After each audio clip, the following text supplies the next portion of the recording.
How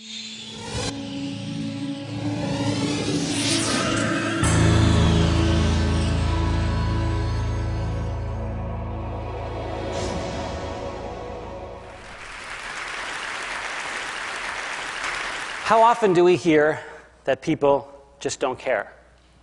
How many times have you been told that real substantial change isn't possible because most people are too selfish, too stupid, or too lazy to try and make a difference in their community?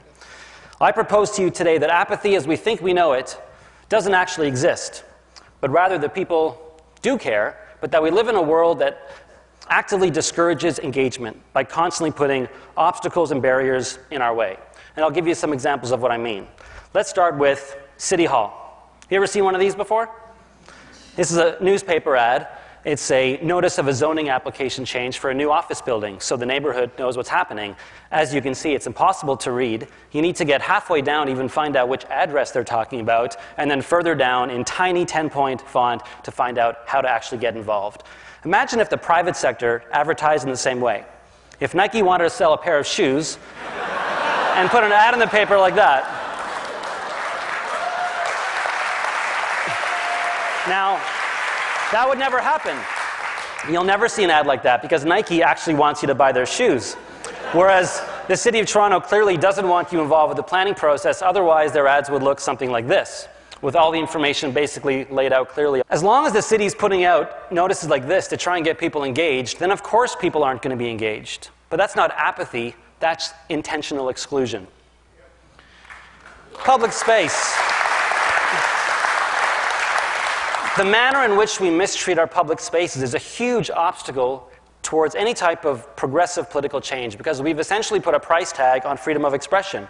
Whoever has the most money gets the loudest voice, dominating the visual and mental environment.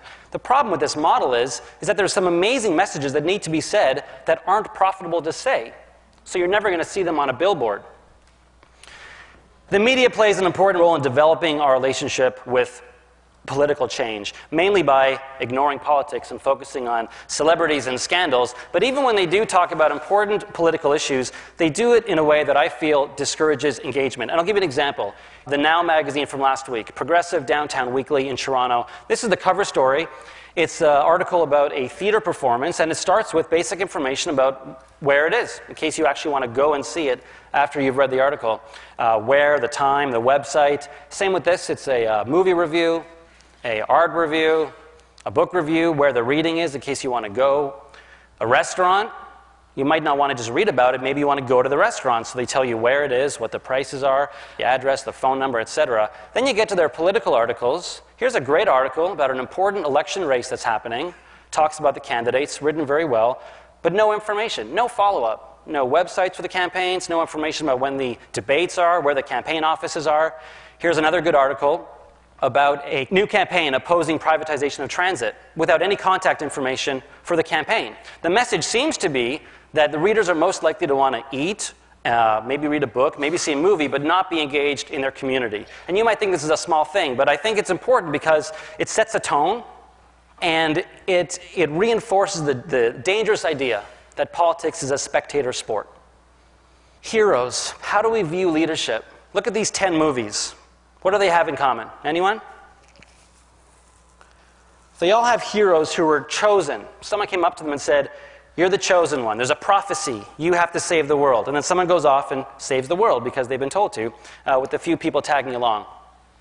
This helps me understand why a lot of people have trouble seeing themselves as leaders, because it sends all the wrong messages about what leadership is about. A heroic effort is a collective effort, number one. Number two, it's imperfect. It's not very glamorous, and it doesn't suddenly start and suddenly end. It's an ongoing process your whole life. But most importantly, it's voluntary. It's voluntary.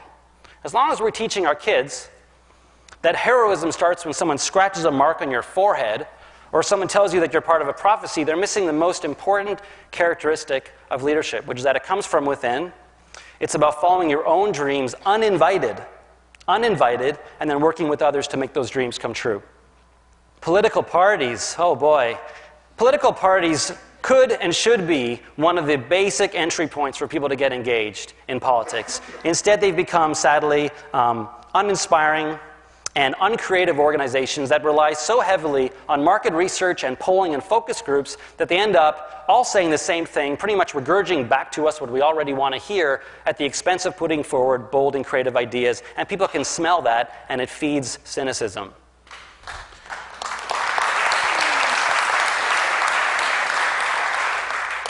Charitable status. Groups who have charitable status in Canada aren't allowed to do advocacy. This is a huge problem and a huge obstacle to change because it means that some of the most passionate and informed voices are completely silenced, especially during election time.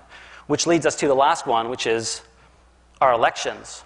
As you may have noticed, our elections in Canada are a complete joke.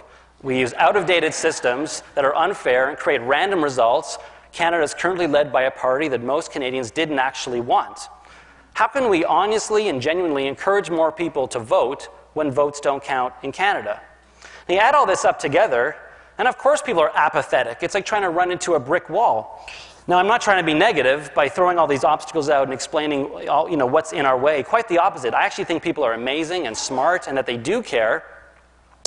But that, as I said, we live in this environment where all these obstacles are being put in our way. As long as we believe that people, our own neighbors, are selfish, stupid, or lazy, then there's no hope.